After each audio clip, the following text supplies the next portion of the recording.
باللہ من الشیطان الرجیم بسم اللہ الرحمن الرحیم سورہ حامیم سجدہ مکی ہے۔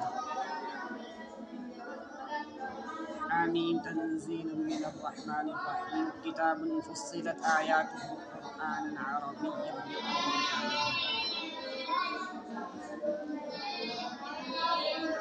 حامیم اتارا گیا ہے اس ذات کی جانب سے جو بہت مہربان ہے رحم کرنے والی ہے۔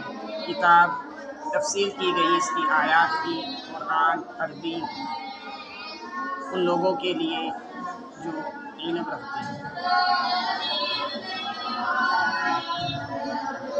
سورہ حامیم سجدہ ہے، مکی صورت ہے۔ قرآن کریم میں یہاں 41ویں نمبر پر رکھی گئی ہے۔ اس سے پہلے جو صورت تھی وہ 40ویں تھی، لیکن نزول کے اعتبار سے 61ویں یہ صورت ہے۔ اس سے پہلے 60 صورتیں نازل ہو چکی تھیں، 60 صورتیں، اور قرآن کریم میں ترتیب کے اعتبار سے 41ویں نمبر پر۔ اس سے پہلے جو سورہ مومن گزری ہے وہاں سے لے کر سورہ احقاف تک یہ جتنی بھی صورتیں ہیں یہ 7 صورتیں ہیں، اور 7 کی 7 صورتیں لفظ حامیم سے شروع ہوتی ہیں، لفظ حامیم سے شروع ہوتی ہیں۔ ماتا حامیم تنزیل الکتاب من اللہ العزیز العلیم تنزیل من الرحمن الرحیم۔ تو چونکہ یہ 7 صورتیں اور 7 کی 7 صورتیں لفظ حامیم سے شروع ہوتی ہیں، اس وجہ سے ان 7 صورتوں کو حوامیم کہتے ہیں، حوامیم۔ اور ان صورتوں میں عربی بلاغت کی وجہ سے ایک جو حسن ادب پیدا ہو گیا ہے۔ ان صورتوں کو سب قرآن میں کہا جاتا ہے، قرآن کی دلہن، قرآن کی دلہن۔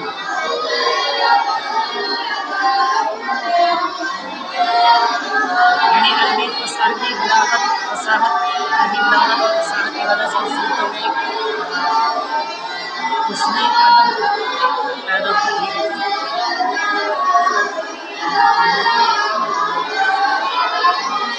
ان صورتوں میں توحید کے بنیادی، اسلام کے بنیادی عقائد توحید، رسالت اور آخرت کا بیان ہے، اور کفار کے اعتراضات کے جوابات دیے گئے، اور کفار کے اعمال کا، برے اعمال کا انجام بیان کیا، کفار کے برے اعمال کا انجام بیان کیا گیا، اور کفار کے اعتراضات کے جوابات دیے گئے، اور اسلام کے بنیادی عقائد توحید، رسالت اور آخرت کا اس صورت میں ذکر ہے۔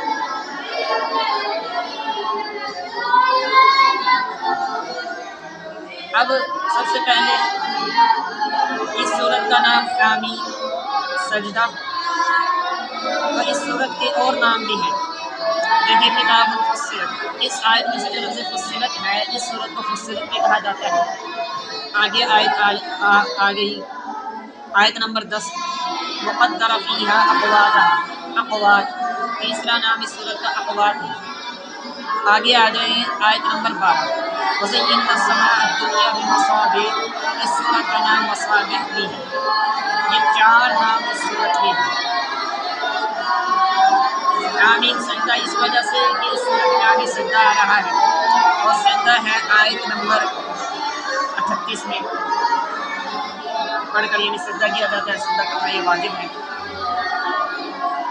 تو فصلت بھی ہے، اقوات بھی ہے، اس کا نام مصابیح بھی ہے۔ ہماری یہ صورت مکی ہے، مکہ مکرمہ میں نازل ہے۔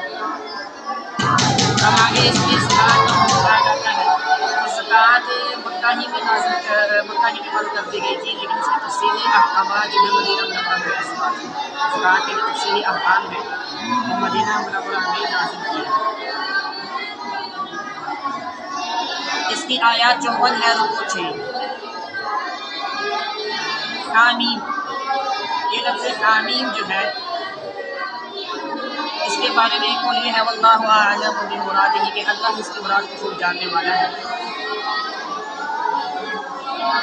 اور دوسرا قول یہ ہے کہ سر بین اللہ و رسولہ، یہ اللہ اور اس کے رسول کے درمیان راز ہے، اللہ اور اس کے رسول کے درمیان راز یہ فرماتے ہیں۔ بعض علماء نے فرمایا مفسرین نے کہ حامیم اللہ کے ذاتی نام ہے، اللہ کے صفاتی ناموں میں سے ہے، اللہ کے نام ہے صفاتی نام۔ پھر اس کی دو قسمیں ہیں کہ حامیم، یاسین، حامیم اور الف لام میم، جتنے بھی الف لام را یہ سارے اللہ کے نام ہیں، یہ سارے اللہ کے۔ اب اس میں اعتراض نہیں ہوتا ہے کہ اللہ کے صفاتی نام 99 ہیں، اللہ کے صفاتی نام، تو یہ کیسے اللہ تعالیٰ کے نام ہوں گے؟ تو 99 ناموں میں تو ان کا ذکر نہیں آیا نا۔ تو فرمایا امام راضی، امام ابن کثیر اور علامہ علوسی رحمۃ اللہ علیہ نے اس کا جواب دیا ہے کہ اللہ نے جتنی بھی کتابیں اتاری اور آسمانی صحیفے اتارے ان سب کو ملا کر اللہ کے صفاتی نام 5000 کے قریب ہوتے ہیں، تو ان میں سے یہ بھی ہے۔ تو یہ اللہ کے صفاتی ناموں میں سے ہیں، یا ان میں سے ہر حرف جو ہے جیسے حامیم اللہ کے ایک نام کی طرف اشارہ کر رہا ہے، حمید کی طرف یعنی قابل تعریف ذات، اور میم مجید کی طرف، جیسے انک حمید مجید، بے شک آپ قابل درود شریف میں بھی ہیں، قابل تعریف اور قابل بزرگ ہے، ٹھیک ہے۔ تو یہ جو قرآن ہے، اب ترجمہ یہ ہوگا کہ یہ اس ذات کی جانب سے اترا ہے جو قابل تعریف ہے، بزرگ بھی ہے، قابل تعریف ہے، بزرگ بھی ہے۔ تنزیل بمعنی منزل کے ہے، تنزیل مصدر ہے اور اسم مفعول کے معنی میں منزل اتارا گیا ہے اس ذات کی جانب سے جب بہت مہربان رحیم رحم کرنے والی ہے۔ شاہ ولی اللہ رحمۃ اللہ علیہ فرماتے ہیں کہ رحمان اس ذات کو کہتے ہیں کہ جو بن مانگے عطا کرے، جو بن مانگے، اور رحیم اس ذات کو کہتے ہیں کہ جس سے مانگے تو دے، جس سے مانگے۔ اب دیکھیں اللہ پر رحمان کا اطلاق بھی ہوتا ہے، رحیم کا بھی، کہ اللہ نے ہمیں بن مانگے بھی نعمتیں عطا کی ہیں، ہمارا وجود، اور اس وجود میں جو اعضاء ہیں، آنکھیں، کان، ناک، ہونٹ، دانت اور ہاتھ، پاؤں، جسم کے جتنے بھی اعضاء ہیں اللہ نے ہمیں بن مانگے عطا کی ہیں۔ کتنی ہی نعمتیں ایسی ہیں اللہ تعالیٰ کی جو اللہ نے بن مانگے عطا کی ہیں، اور عطا کرنے سے بھی اللہ تعالیٰ مانگا جائے تو تب بھی عطا کرتا ہے۔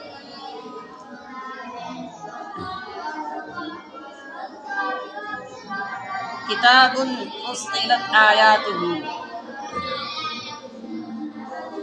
کتاب ہے تفصیل کی گئی ہے اس کی آیات کی،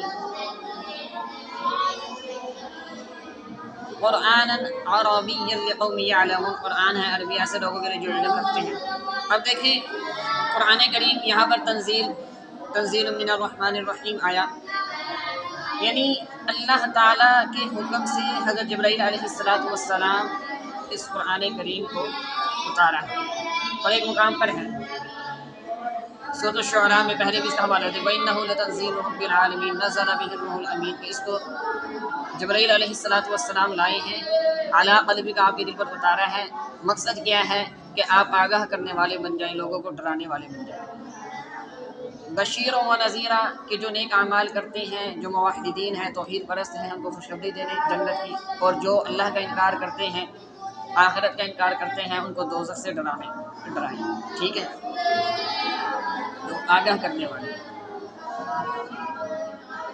اب یہاں فصلت فرمایا آیاتہ، کہ اس کی آیات جو ہیں، قرآن کریم کی جو آیات ہیں وہ تفصیل اور وضاحت کی گئی ہے،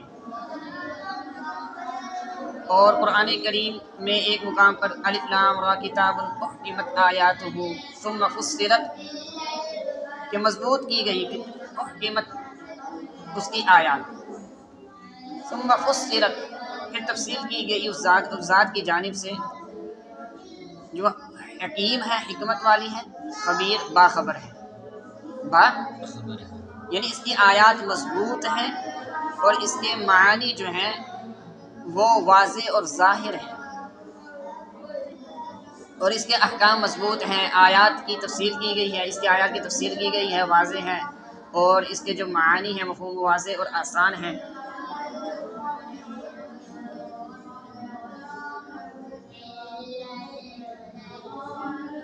اور الفاظ اور معنی دونوں اعتبار سے قرآن کریم معجز ہے، الفاظ اور معنی دونوں اعتبار سے معجز ہے۔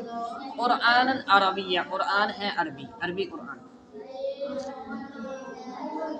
یعنی یہ قرآن عربی زبان میں اتارا گیا ہے۔ نبی علیہ السلام بھی بذات خود عربی تھے اور عربی زبان تھی، اور اسی زبان میں اتارا گیا، اور جن کو مخاطب ہے قرآن، جن کو مخاطب کر رہا ہے، جس قوم پر اترا ہے وہ بھی عربی ہے۔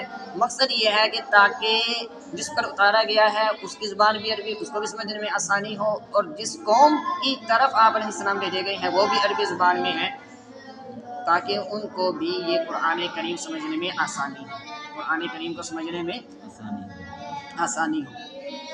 دیکھیں عربین فرمایا، نبی علیہ السلام نے فرمایا لا تسبوا العرب، کہ تم عرب کو گالی نہ دو، عربی لوگوں کو گالی، اس کی وجہ کہ لأننی عربی، کیوں میں عربی ہوں، میں، اور فرمایا والقرآن عربی، اور قرآن عربی ہے، ولسان اہل الجنت عربی، اور جنت والوں کی زبان عربی ہے۔ اب آپ علیہ السلام نے فرمایا کہ میں عربی، گویا کہ عرب کو اگر تم برا بھلا کہو گے تو میں بھی تو عربی ہوں، تو میں بھی بیچ میں آ جاؤں گا، تو اس طرح انسان کا ایمان جاتا رہے گا، گویا کہ عرب۔ ہاں یوں کہا جا سکتا ہے کہ جو آج کے زمانے کے عرب ہیں نا، آج کے دور کے، وہ یعنی کہ جو ہے بہت برے اللہ ماشاء اللہ، یعنی کوئی اچھے ہیں، ٹھیک ہے، ان میں کچھ ایسے ہیں جو اچھے ہیں، وہ کرنا تو ٹھیک ہے، آج کے دور میں یوں اس طرح کے الفاظ کہا جا سکتے ہیں، ورنہ عام طور پر یوں نہیں کہا جا سکتا کہ عربی لوگ جو ہیں برے ہیں، اس میں آپ اسلام میں شامل ہو جاتے ہیں۔ اور پھر ایک مرتبہ قریش مکہ یعنی مشرکین مکہ نے آپ علیہ السلام کو برا بھلا کہا، تو آپ علیہ السلام نے حضرت حسان بن ثابت رضی اللہ تعالی عنہ کو اپنے ممبر پر بیٹھنے کے لیے فرمایا کہ اس ممبر پر بیٹھ کر ان کو جواب دو، ان کو۔ تو آپ علیہ السلام نے فرمایا کہ آپ قریش کو برا بھلا کہو گے تو میں بھی قریشی ہوں، تو حضرت حسان بن ثابت رضی اللہ تعالیٰ نے فرمایا کہ میں آپ کو ان مشرکین مکہ، قریش مکہ سے اس طرح نکالوں گا جیسے کہ گوندے ہوئے آٹے سے بال نکال لیا جاتا ہے، یعنی میں جب ان کو برا بھلا کہوں گا، میں جواب دوں گا تو میں کہوں گا مشرکین مکہ میں سے، یعنی جو قریش میں سے جو مشرک ہیں، کافر ہیں، ان کی بات ہو رہی ہے، ٹھیک ہے، تو اس طرح۔ تو یہ قرآن عربی ہے ان لوگوں کے لیے، عالمون جو علم رکھتے ہیں، بشیر و نذیرہ، ڈرانے خوشخبری دینے والا ہے کن لوگوں کو، کہ جو توحید پرست ہیں، نذیر ڈرانے والے ہیں ان لوگوں کو کہ جو آخرت کا انکار کرتے ہیں، اللہ اور اس کے رسول کا انکار کرتے ہیں۔ فأعرض اکثرهم، بس اعراض کیا ان میں سے اکثر نے، فهم لا يسمعون، بس وہ نہیں سنتے۔ یعنی یہ قرآن کریم اس قدر فصیح و بلیغ ہے، اس کی آیات میں اس قدر واضح و نصیحت ہے، ہونے کے باوجود پھر بھی یہ قرآن کریم سے اعراض کرتے ہیں اور کان تک لگاتے نہیں ہیں، کان تک لگاتے نہیں ہیں، بلکہ کہتے ہیں ہمارے کانوں میں جو ہے ڈانٹ پڑے ہوئے ہیں، جس کی وجہ سے ہم بولے ہو چکے ہیں، ہمیں آپ کی بات سنائی نہیں دیتی۔ اس پر مزید ڈٹائی کے ساتھ یوں کہتے ہیں کہ ہمارے دلوں پر تو پردے پڑے ہوئے ہیں، ہمارے اور آپ کے درمیان ایک دیوار ہے، ہمارے اور آپ کے درمیان دیوار ہے، ہمارے دلوں میں پردے پڑے ہوئے ہیں، لہٰذا اس غلاف اور پردے کی وجہ سے جو آپ کی بات ہے وہ ہمارے دل تک نہیں پہنچتی، اور ہمارے اور آپ کے درمیان دشمنی کی ایک دیوار کھڑی ہے، لہٰذا یہ دیوار دور ہوگی تو پھر یعنی جو ہے آپ کی بات ہماری سمجھ میں آتی ہے، یعنی کہ آپ کی بات جو ہے نہ ہی ہماری سمجھ میں آتی ہے اور نہ ہی ہمارے دل کو چھوتی ہے۔ وہ کہنے لگے ہمارے دل فی اکنۃ مما، پردوں میں ہیں اس دعوت سے کہ آپ بلاتے ہیں ہم کو جس کی طرف، وفی آذاننا، اور ہمارے کان میں ڈانٹ ہے، بوجھ ہے، یعنی کانوں میں روئی دے دیتے، کہتے ہیں ہمیں تو سنائی نہیں دیتا، اور ہمارے اور آپ کے درمیان حجاب، پردہ ہے، دشمنی کا، دشمنی کی دیوار ہے، تو لہٰذا فعمل، آپ عمل کیجیے اپنی جگہ، اننا، ہم اپنی جگہ عمل کرنے والے ہیں، یعنی یہ کہہ دیتے ہیں۔ اب دیکھیں قرآن میں ایک جگہ سورہ بقرہ میں ختم اللہ علی قلوبہم وعلی سمعہم وعلی ابصارہم غشاوہ کہ اللہ نے مہر لگا دی ان کے دلوں پر، وعلی سمعہم ان کے کانوں پر اور ان کی آنکھوں پر۔ اب یہاں اعتراض ہوتا ہے کہ جب اللہ نے بذات خود مہر لگا دی لہٰذا ان کا تو قصور نہ ہوا، ان کا قصور نہیں ہوا، بلکہ یہ تو اللہ نے بذات خود مہر لگا دی تو وہ ہدایت کیسے قبول کرے؟ بھئی مراد یہ ہے کہ وہ قرآن سے، اللہ تعالیٰ کی توحید سے اور رسول کی رسالت سے، قرآن کریم کی آیات سے اس قدر نفرت کرتے ہیں کہ اس کو قبول ہی کرنا نہیں چاہتے، قبول ہی کرنا نہیں چاہتے، اپنے دلوں میں انہوں نے نفرت کا بیج بو دیا ہے اسلام کے بارے میں، لہٰذا جب وہ اس نفرت کے اندر، اس نفاق کے اندر بڑھتی چلے گئی تو اللہ تعالیٰ نے بھی مہر لگا دی، ٹھیک ہے نا۔ قل انما انا بشر مثلکم یوحی الی انما الہکم الہ واحد، فرمایا آپ کہہ دیجئے، یعنی تم یہ کہتے ہو کہ ہمارے دلوں پہ پردہ ہے ہمارے دلوں میں، کان میں ڈاٹ ہے، بوجھل ہو چکے ہیں، اور تمہارے درمیان پردہ ہے، تو آپ کہہ دیجئے میں بھی انسان ہوں، مثلکم تمہاری طرح، تمہارے جیسا۔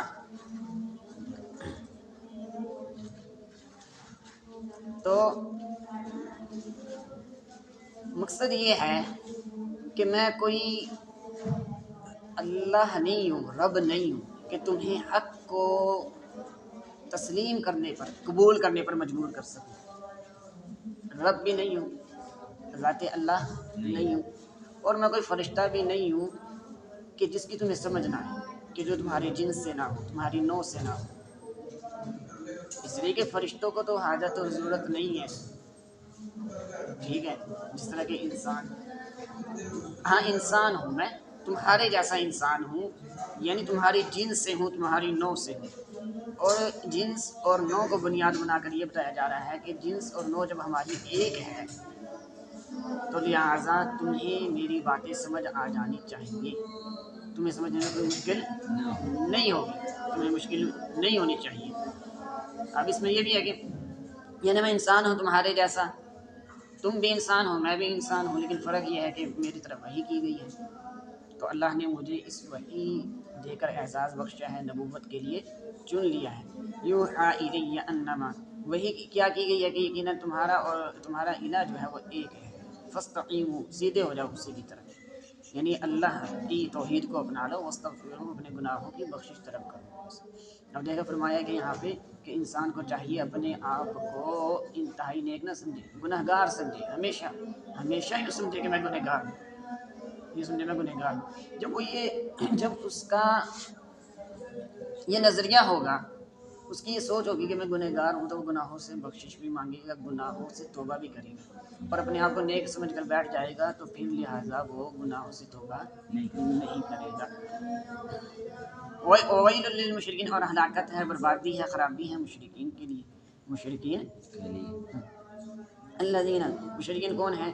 یہاں دو باتیں ان کی بیان کی ہے کہ جو زکوٰۃ نہیں ادا کرتے اور آخرت کا وہ انکار، آخرت سے منکر ہیں، آخرت کے وہ منکر ہیں۔ یہاں جو زکوٰۃ ہے میں نے بتا دیا کہ مکہ میں فرض کی گئی اور مدینہ منورہ میں تفصیلی احکامات اس کی نازل کیے گئے، تو لہٰذا اکثر مکی صورتوں میں چونکہ زکوٰۃ کا ذکر آیا ہے تو معلوم یہی ہوتا ہے کہ مکہ میں فرض کی گئی اور تفصیلی احکامات مدینہ منورہ میں آئے، تو بعض یہ کہتے ہیں کہ مدینہ منورہ ہی میں فرض کی گئی، ٹھیک ہے نا۔ اور اس زکوٰۃ کا حکم یعنی مکی صورتوں میں مکہ ہی میں کیسے آیا، وہ اس طرح کہ جیسے نبی علیہ الصلوٰۃ والسلام کو رسالت ملی تو رسالت ملنے کے بعد ہی نماز فرض ہو گئی تھی، نماز فرض ہو گئی، لیکن تفصیل 1.5 سال کے بعد یعنی جب معراج پہ لایا گیا تو تفصیلی نماز کے یعنی کہ یہ 5 نمازیں ہیں تفصیلی تب ملی، ٹھیک ہے۔ تو اسی طرح یعنی زکوٰۃ بھی مکہ میں فرض ہو چکی تھی لیکن تفصیلی احکام جو ہیں وہ بعد میں نازل کیے گئے۔ تو بعض کہتے ہیں کہ نہیں، مدینہ منورہ میں کہ جس طرح کی نماز شروع اسلام میں فرض نہیں تھی، صرف نماز کا حکم دیا گیا تھا، فرض نہیں تھی، لیکن فرض کی کب کی گئی کہ جب آپ علیہ الصلوۃ والسلام کے موقع پر بلایا گیا، تفصیل، ٹھیک ہے نا۔ تو اور زکوٰۃ کا صرف حکم دیا گیا تھا لیکن فرض باقاعدہ طور پر مدینہ منورہ میں کی گئی۔ اب زکوٰۃ کے 2 معنی ہیں یہاں پر، ایک ہے کلمہ لا الہ الا اللہ کی گواہی دینا، دوسرا ہے پاکیزگی اور صاف ستھرائی اختیار کرنا، آپ نے آپ کو پاکیزہ کرنا، صاف کرنا، صاف اور ستھرا کرنا، ٹھیک ہے نا۔ یعنی پاک کرنا کس چیز سے؟ عقائد یعنی جو عقائد ہیں، خراب قسم کے عقائد ہیں، اور اعمال ذمیمہ اور عقائد فاسدہ، خراب قسم کے عقائد ہیں، یعنی توحید کو نہ ماننا، اللہ کو نہ ماننا، رسول کو نہ ماننا، یہ کیا ہے؟ عقائد فاسدہ ہیں۔ اور اخلاق ذمیمہ کیا ہیں؟ گالی دینا، گالی گلوچ، غیبت، یہ ساری چیزیں، ٹھیک ہے۔ تو ان چیزوں سے یعنی کہ خود کو پاک کرنا۔ اب اس میں جو ہے یعنی زکوٰۃ کا بھی انکار آ جائے گا، وہ لوگ جو نہیں ادا کرتے زکوٰۃ، یعنی کفار جو ہیں کلمہ لا الہ الا اللہ کی گواہی بھی نہیں دیتے، اور اسی طرح جو ہے اپنے آپ کو اخلاق فاسدہ، اخلاق ذمیمہ سے بھی پاک نہیں کرتے۔ اب اس میں یہ بھی ہے کہ دیکھیے وہ لوگ کہ جو اللہ تعالیٰ کے ساتھ ان کا یہ سلوک ہے کہ جو بے جان چیزیں اللہ کے ساتھ شریک ٹھہراتے ہیں، اور بندوں کے ساتھ ان کا یہ رویہ ہے کہ صدقہ اور زکوٰۃ، یعنی یہ وہ لوگ ہیں کہ جو اللہ کے ساتھ ان چیزوں کو شریک ٹھہراتے ہیں کہ جو بے جان ہے، اللہ کے سامنے عاجز ہے، بے بس ہے، اور بندوں کے ساتھ ان کا یہ رویہ ہے کہ جو صدقہ زکوٰۃ ان پر فرض ہے وہ غرباء پر خرچ کرتے ہوئے ان کو تکلیف ہوتی ہے۔ یہ کون ہے؟ کہ جو آخرت سے بے خبر ہو چکی ہے، آخرت سے غافل ہو چکی ہے، آخرت پر ایمان نہیں ہے، حساب کتاب کا ان کو یقین نہیں ہے۔ تو وہ لوگ جو نہیں ادا کرتے زکوٰۃ اور آخرت کے منکر ہیں، ان الذین، بے شک وہ لوگ جو ایمان لائے انہیں کمال کے ان کے لیے اجر ہے نہ ختم ہونے والا، یعنی دائمی، غیر منقطع، ہمیشہ ہمیشہ کے لیے جنت میں رہیں گے، جو کبھی اجر ختم نہیں ہوگا۔ قل أئنكم لتكفرون بالذي خلق الأرض في يومين وتجعلون له أندادا ذلك رب العالمين وجعل فيها رواسي من فوقها وبارك فيها وقدر فيها أقواتها في 4 أيام سواء للسائلين۔ آپ کہہ دیجئے کیا تم انکار کرتے ہو اس ذات کا جس نے پیدا کیا زمین کو 2 دنوں میں، اور تم بناتے ہو اس کے لیے شرکا، یہ تمام جہانوں کا پالنے والا ہے۔ اس نے بنا دیا اس میں مضبوط پہاڑ اس کے اوپر، اور برکت ڈال دی اس میں، برکت رکھی اس میں، اور اندازہ کیا اس زمین میں اس کی روزیوں کا 4 دنوں میں، برابر ہے سائرین کے لیے، برابر ہے سائرین۔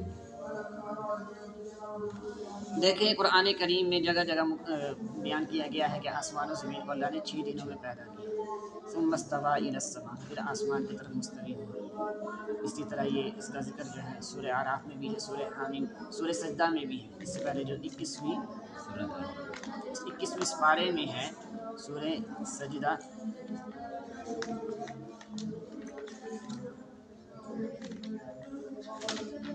فرمایا اللہ الذی خلق السماوات والارض وما بینہما، کہ آسمان اور زمین کو اللہ نے اور جو ان دونوں کے درمیان ہے 6 دنوں میں، ثم استوى علی العرش، پھر ارادہ کیا عرش پر، ٹھیک ہے۔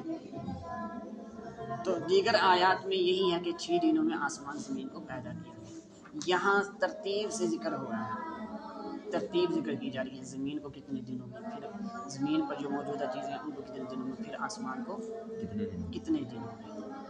تو فرمایا کہ دیکھیں زمین کو اللہ نے 2 دنوں میں پیدا کیا ہے، وہ ہے اتوار اور پیر کا دن، اور آسمانوں کو اللہ تعالیٰ نے 2 دنوں میں، اور پھر آسمان کے بعد جو زمین پر پہاڑ ہیں، نہریں ہیں، پھل ہیں، درخت ہیں، میوہ جات ہیں، ان کو بھی 2 دنوں میں، ان کو بھی 2 دنوں میں۔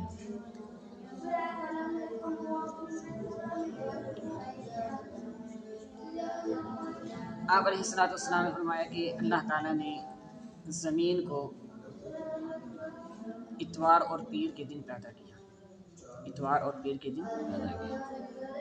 جب زمین کو بنایا تو زمین سے بھاپ اٹھتی تھی، زمین سے بھاپ اٹھتی تھی۔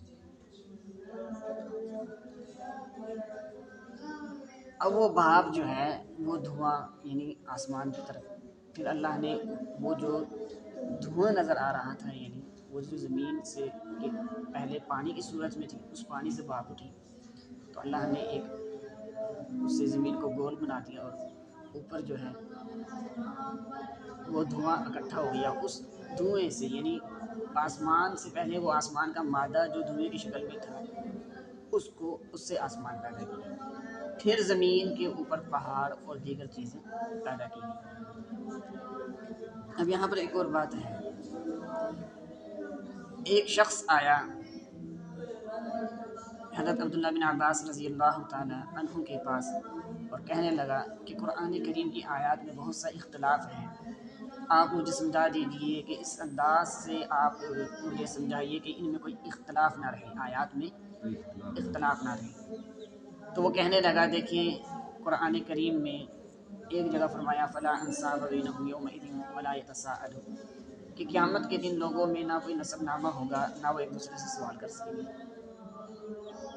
اور پھر ایک مقام پر فرما رہی ہیں سورۃ الصافات وَأَقْبَلَ بَعْضُهُمْ عَلَىٰ بَعْضٍ يَتَسَاءَلُونَ، دوسرے کو میں پڑھا تھا نا کہ متوجہ ہوں گے ان میں سے بعض پر کوئی ایک دوسرے سے سوال کریں گے. اب ایک مقام پر ہے سوال نہیں کریں گے، ایک مقام پہ ہے سوال کریں گے.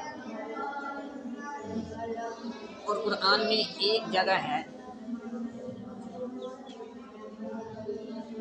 کہ وہ اللہ سے بات کو چھپائیں گے، اور ایک مقام پر ہے کہ اللہ سے بات کو چھپا نہیں سکیں گے.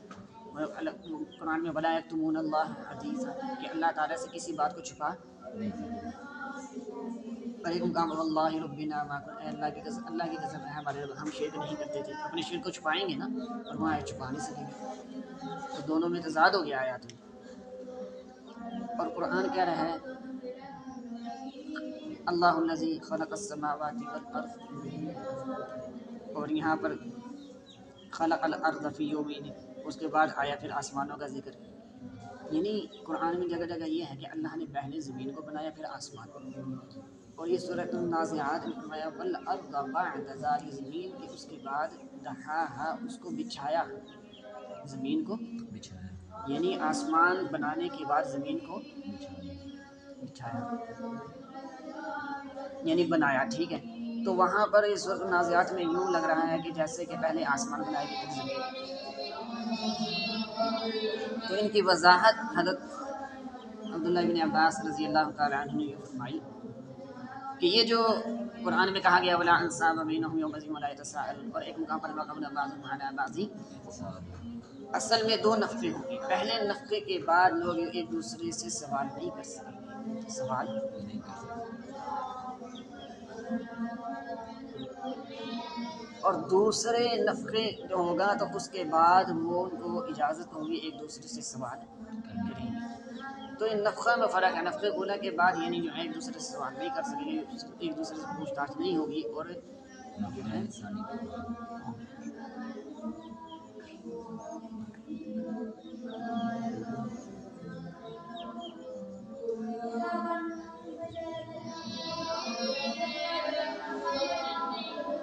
اور جو فرمایا وَلَا يَكْتُمُونَ اللَّهَ حَدِيثًا وَاللَّهِ رَبِّنَا مَا كُنَّا مُشْرِكِينَ، وَاللَّهِ رَبِّنَا مَا كُنَّا مُشْرِكِينَ.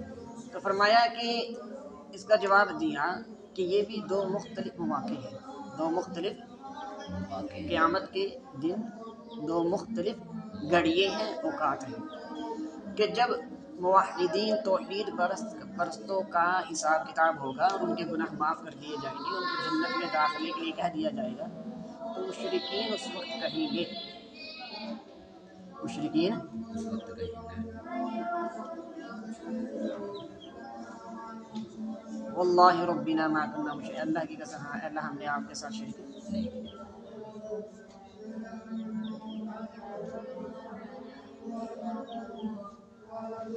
تو ان کو دیکھ کر ان کے اعمال کہ وہ جنت میں داخل ہو رہے ہیں تو کہیں گے اللہ ہم نے تمہارے ساتھ کوئی شریک.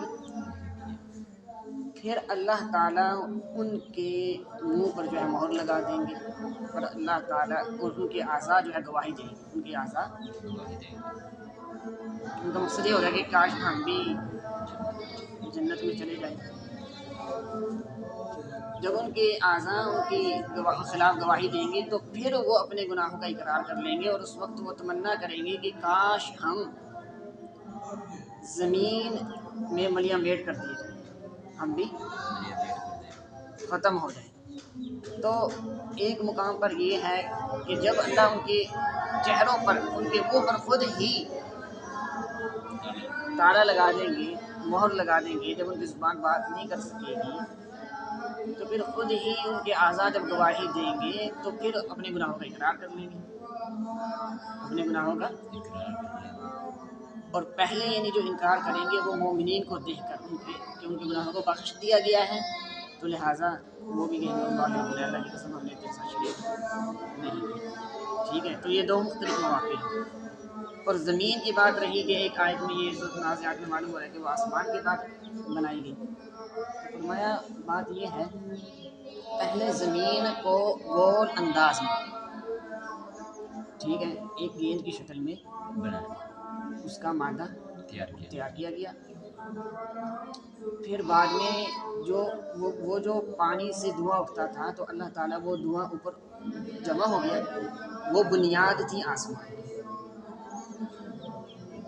تو اس سے آسمان بنا دیا گیا. پھر اللہ زمین کی طرف متوجہ ہوا، اس کو بچھایا اچھی طرح، پھر اس پر پہاڑ اور نہریں اور اسی طرح پھل وغیرہ اگائے. تو یہ جو زمین کا بنانا نہیں ہے دہا سے مراد، بلکہ اس کو بچھانا اور اس پر جو چیزیں ہیں جو ضروریاتی چیز تھی انسانوں کے لیے ان کو اس میں ان میں لگا، پہاڑوں کو اور نہروں کو، اسی طرح جو پھل درخت وغیرہ. ٹھیک ہے، بنانا نہیں ہے. تو فرمایا اب احادیث میں آتا ہے کہ نبی علیہ السلام نے فرمایا اللہ نے زمین کو اتوار اور پیر کے دن، اتوار کے دن زمین کو بنایا، اتوار اور پیر، اور منگل اور بدھ کو جو زمین پر پہاڑ اور نہریں اور پھل اور باغات وغیرہ یہ چیزیں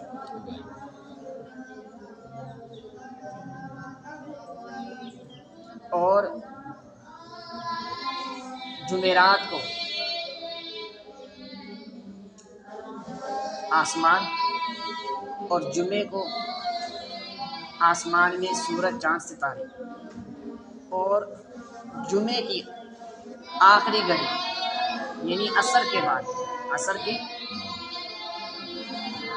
3 گھڑی کہ جمعرات کی جمعے کی آخری 3 گھڑی کر لیجیے. پہلی گھڑی میں جو چیزیں تھیں آسمان زمین یعنی کہ آسمان میں جو فائدے کی چیزیں ہیں وہ، اور دوسری گھڑی میں آدم علیہ السلام کو پیدا کیا گیا. فرمایا تیسری گھڑی میں حکم دیا ان کو فرشتوں کو، ساتھ میں ابلیس بھی تھا، کہ آدم علیہ السلام کو سجدہ کرو، تو انہوں نے انکار کر دیا. آخری گھڑی میں، جمعے کی آخری گھڑی میں ابلیس کو جنت سے نکال دیا، ابلیس کو جنت سے.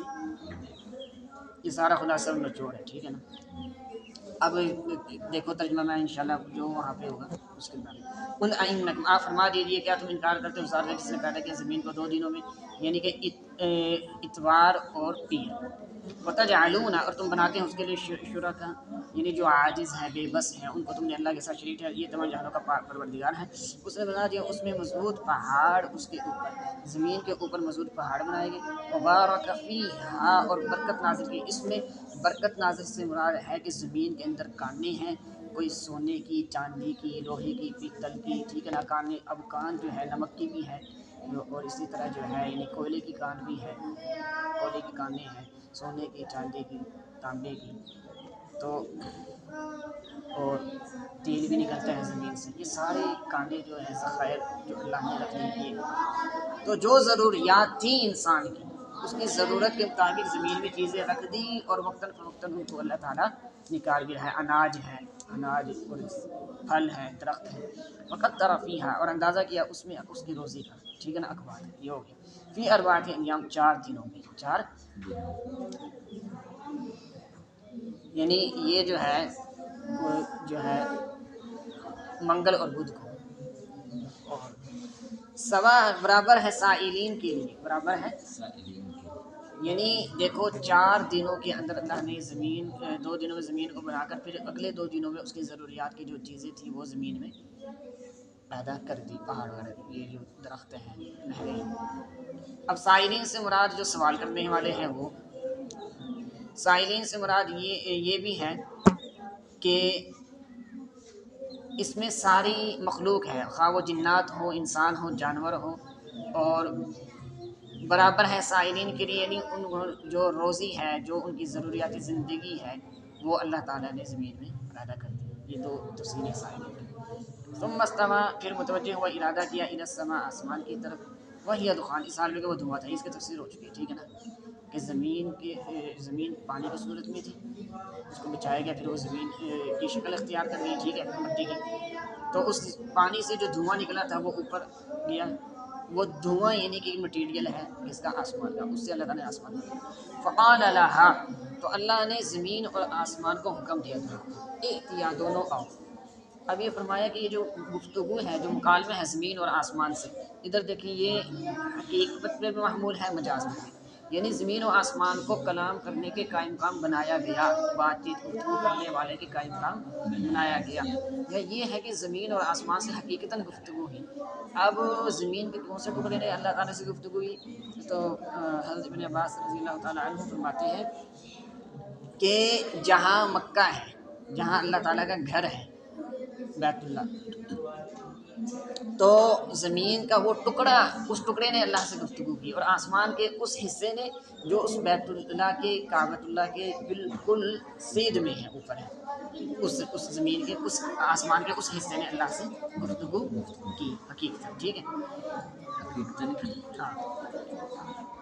اور حسن بصری رحمۃ اللہ علیہ فرماتے ہیں کہ اگر یہ دونوں اللہ کے حکم سے انکار کر دیتے تو ان کو سزا ملتی، اور سزا بھی ایسی جو ان کو کہ جس کی تکلیف ان کو محسوس ہوتی، اس سزا کی ان کو تکلیف بھی محسوس ہوتی. اور فرمایا آؤ تو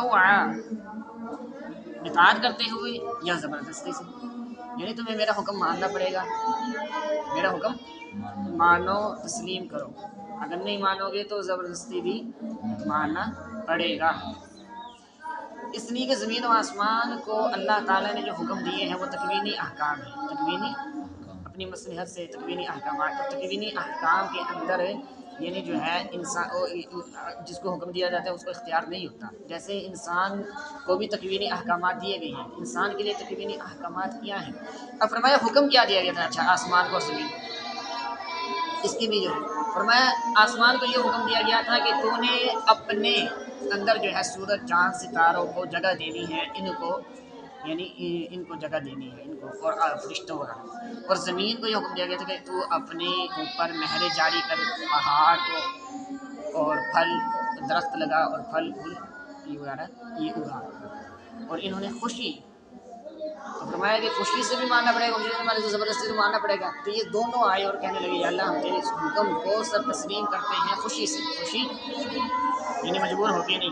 تو اس میں ایک طرح کے انسان کے لیے سبق بھی ہے کہ جس طرح کے زمین کو حکم دیا گیا تو اس نے تکوینی احکام اللہ کے خوشی سے قبول کیے، تو انسان کو بھی چاہیے خواہ وہ تکوینی احکامات ہوں یا اسی طرح تشریعی احکامات، تشریعی احکام جو خاص خصوصاً خوشی سے قبول کریں. مثلا انسان کے لیے تکوینی احکام کیا ہیں؟ دیکھیں کہ کب اس کی پیدائش ہوگی اور کتنی عمر جیے گا اور کتنے اس کے اولاد ہوگی اور کب یہ مرے گا، کب یہ تکوینی احکام ہیں. ان میں انسان کا اختیار نہیں ہے، پیدا ہونے میں انسان کا اختیار نہیں. عمر کتنی ہے، 63 سال، کتنے سال، اس میں بھی اختیار نہیں. مجھے اختیار نہیں ہے کہ میں 200 سال زندگی گزار کے جاؤں یا جتنی میرا دل کرے، نہیں، یہ تو اللہ کی طرف سے مقرر ہے. اور موت کب آئے، ٹھیک ہے نا، یہ ساری کتنی میری اولاد ہوگی اس میں مجھے اختیار نہیں. لیکن کچھ احکامات تشریعی ہیں. تشریعی احکامات کیا ہیں؟ اللہ کی پسند اور ناپسند. اللہ تعالیٰ نے بعض چیزوں کو پسند کیا ہے، اپنی عبادت کرنے کو پسند کیا ہے، رسول کے اتباع کو، پیروی، قرآن کریم کی تلاوت کو، ٹھیک ہے نا، زکوٰۃ ادا کرنے کو، حج کرنے کو، روزے رکھنے کو اللہ نے پسند کرتے ہیں. ناپسند کیا ہے؟ شیطان کی پیروی کرنے سے، زنا ہے، شراب ہے، ٹھیک ہے. تو اللہ تعالیٰ فرماتے ہیں تشریعی احکامات کچھ پسند ہے ناپسند ہے، تو لہٰذا اس میں تم نے جو اللہ کو پسند ہے وہ اس یہاں تشریعی احکامات نے انسان کو اختیار بھی دے دیا ہے کہ تو چاہے تو اچھے اعمال کا، چاہے برے کا، اچھے اعمال کا. لیکن دلیل سبق یہ ہے کہ جس طرح کہ زمین اور آسمان نے اللہ کے احکام کی خوشی سے پیروی کی ہے، اتباع کی ہے، مانا ہے، اسی طرح تجھے بھی چاہیے کہ جن احکامات میں تجھے اختیار دے دیا ہے، تشریعی احکامات میں تجھے اختیار دے دیا گیا ہے، تو تجھے وہاں پر اللہ کی جو پسند ہے، احکامات جو اللہ کو پسند ہیں، وہ ان کی پیروی کرنی چاہیے، ان کی اتباع وہ ماننی چاہیے. سمجھ آئی؟ قال تو وہ کہنے لگے اتینا ہم آیتین اطاعت کرتے ہیں اور پورا کر دیا ان کو، یعنی سات آسمان کو یہ 2 دنوں میں جمعرات اور جمعہ، اور جمعے کی آخری گھڑی عصر کے بعد حضرت آدم علیہ السلام کو پیدا کیا گیا۔ پیدا کرنے کے ساتھ ہی فرشتوں اور ابلیس کو حکم ہوا اور پھر اس نے انکار کیا، اس کو جنت سے، اور وہی کی ہر آسمان میں، اب دیکھیں اس کے معاملے کی یعنی فرشتے ہیں، جو کچھ نظام ہے، جو کچھ بھی ہے فرشتے ہیں۔ اب وہاں پر یعنی کہ ایک نظام ہے، جس طرح زمین کے اندر ایک نظام ہے نا، نہریں ہیں، پہاڑ ہیں، درخت ہیں، اسی طرح آسمان میں فرشتے ہیں، ٹھیک ہے نا۔ مزین کر دیا ہم نے آسمان دنیا کو، یعنی ساتواں آسمان جو دنیا سے نظر آتا ہے، جو ہمیں یہ کیا ہے، ستاروں کے ساتھ، یہ مصابیح وہ حفظہ اور حفاظت کا ذریعہ ہے۔ دیکھیں کہ جنات اور شیاطین، اب اللہ کا حکم اترتا ہے تو پہلا تو عرش کے فرشتے پہلے آسمان والے کو بتاتے ہیں کہ یہ اللہ نے حکم نازل کیا، یہ آپ پڑھ چکے ہیں کہ جب اللہ کا حکم نازل ہوتا ہے تو ایسے جیسے کہ زنجیر پتھر پر ماری جائے اور اس سے جو آواز پیدا ہو اور سارے فرشتے بے ہوش ہو جاتے ہیں۔ پھر فرشتے کو جب ہوش آتی ہے، اللہ نے کیا حکم فرمایا، انہوں نے جو بھی فرمایا حق اور سچ فرمایا۔ پھر وہ جو ہے پہلے دوسرے تیسرے ساتویں آسمان تک آتا ہے، یہ جنات اور جو شیاطین جاتے تھے آسمان پر اور اس کو چرا لیتے تھے، تو اس سے حفاظت کی اللہ نے شہاب ساقات وعلم شہاب صافات حفاظت ذریعہ بنا۔ یہ اندازہ ہے اس ذات کا جو عزیز غالب ہے، خوب جاننے والے ہیں،